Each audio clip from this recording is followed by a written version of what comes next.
বিসমিল্লাহির রহমানির রহিম। প্রিয় দেশবাসী, প্রত্যেকের প্রতি আমার সালাম এবং শুভেচ্ছা, অন্তর থেকে ভালোবাসা রইল। ছোট্ট করে একটা ভিডিও করছি। ভিডিওটা করার অর্থ হলো, অনেক সময় সহ্য করতে করতে আপনার দেখা যায় যে সহ্যের একটা সীমাহীন একটা দুর্ভোগে পড়তে হয় এবং নিজে একটা ট্রমাটাইটিসে ভুগত হয়। তো আজকে দুপুরে ভাত খাওয়ার পর একটু শুয়ে ওয়াইফাই লাইনটা চালু করে টিভিতে দেখলাম আমাদের একজন মাওলানা, উনি এমন কিছু কথা বলেন যেটা অনেক মানুষ তো শুধু ইসলামী পথে নাই, অনেক পথে মানুষ আছে, অনেক লাইন আছে। কেউ হিন্দু ধর্ম পালন করে, কেউ খ্রিস্টান, কেউ বৌদ্ধ, কেউ বিভিন্ন ধরনের ধর্ম আছে। তো এই আমির হামজা সাহেব তিনি টপ করে বললেন, বাংলাদেশের এত মাজার ভাঙ্গা হয়েছে, লালন শাহী ফকিরের মাজারকে ভাঙ্গে না কেন? এরকম একটি বক্তব্য ওনার মুখ থেকে শোনা গেল। আবার শোনা গেল উনি বলল, সাতক্ষীরা ওই এলাকার মানুষ নাকি সর্বপ্রথম জান্নাতে যাবে। তো আমরা জান্নাত চাই না, এই দুনিয়াতেই যা দেখতেছি জান্নাতের আলামত, জান্নাতের যে আলামতগুলি, সেই আলামতগুলি এই আলেমদের মুখ থেকে কিভাবে যে বাইর হয় আমি বোধগম্য নয়।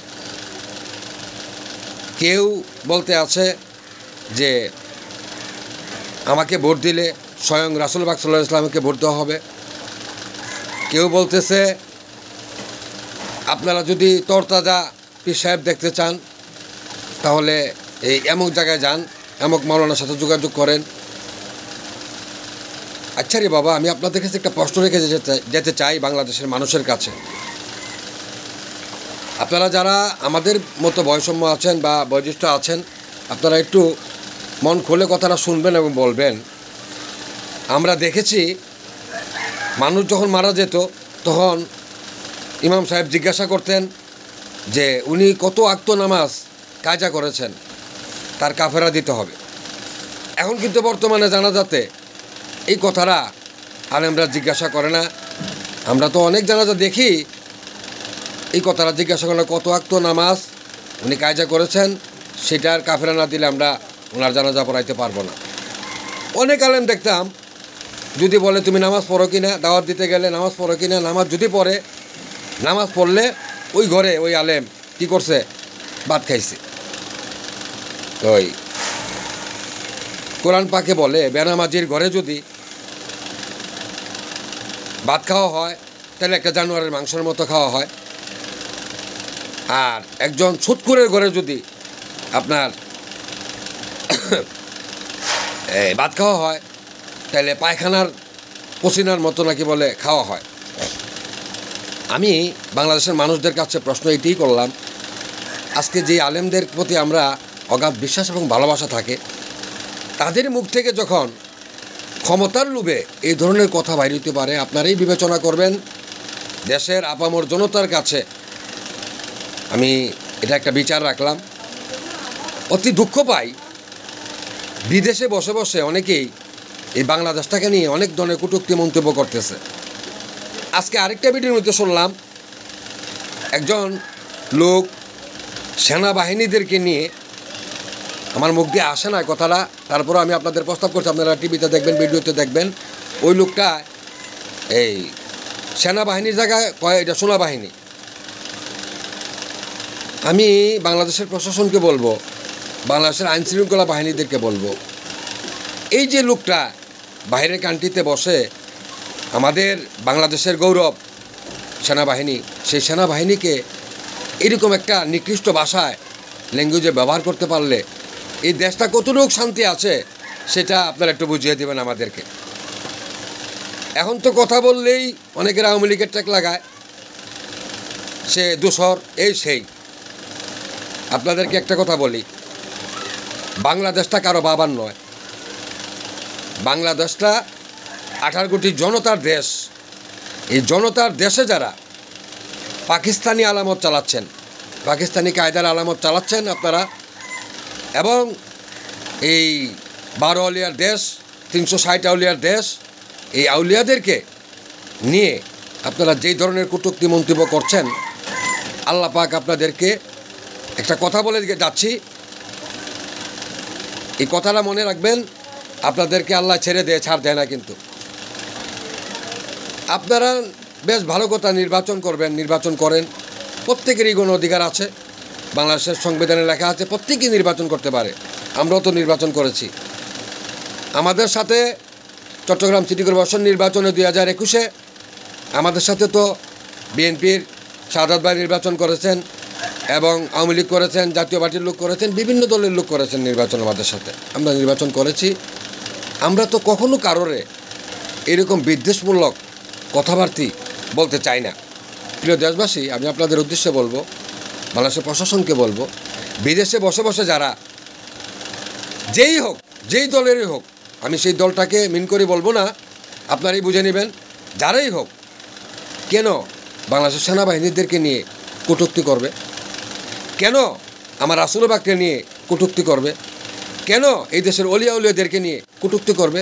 তারা তো হযরত শাহজালাল, শাহপরাণ যারা আছেন আল্লাহর অলিরা, তারা তো পরলোক গমন করেছেন। তাদের কাছে লক্ষ লক্ষ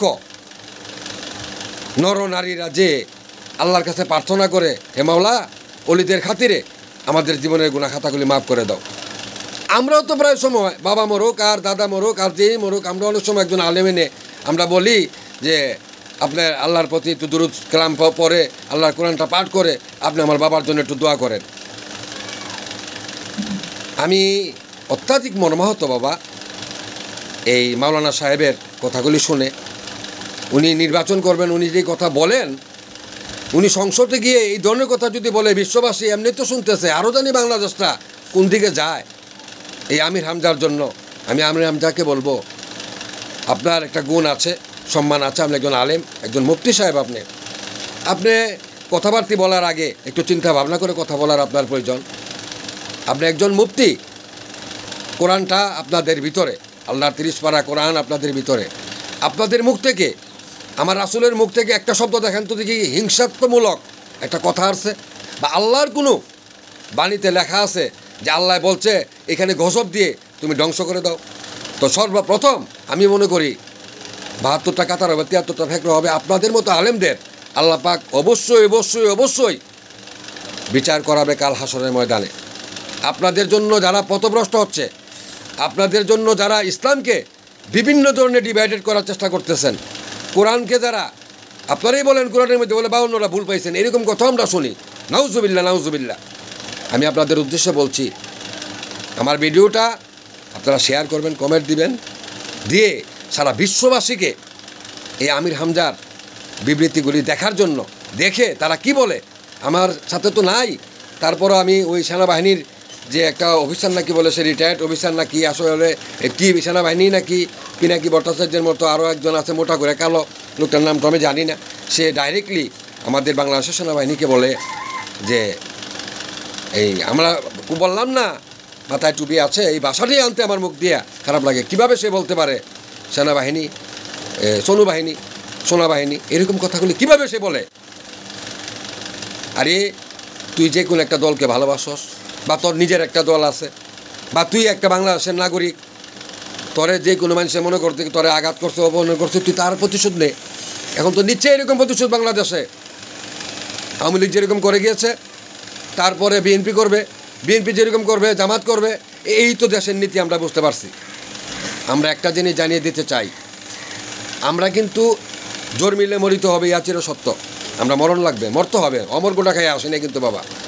তবে আপনাদের প্রতি আমি উদাত্ত আহ্বান জানাই, বাংলাদেশের মানুষের প্রতি, যারা ইসলামী পন্থী আছেন, যারা ইসলামের পথে আছেন, এই ধরনের মাওলানাদের কোনো কথাবার্তা আমরা কোনো কানে নেব না, সেটি আমরা ওয়াদা করছি। আল্লাহর কাছে তওবা করবো আমরা, যে আল্লাহ তাদের কাছ থেকে আমাদেরকে কি রক্ষা করো। আমি প্রত্যেকটা মানুষকে বাংলাদেশের বলবো, আপনার ইমানি শক্তি নিয়ে, ইসলামের শক্তি নিয়ে আপনারা এগিয়ে যান, আপনাদের জয় অবশ্যই হবে। আর বাংলাদেশটাকে যতটুকু ডাস্টবিনে নিয়েছেন তার থেকে অতিরঞ্জিত আর করিয়েন না।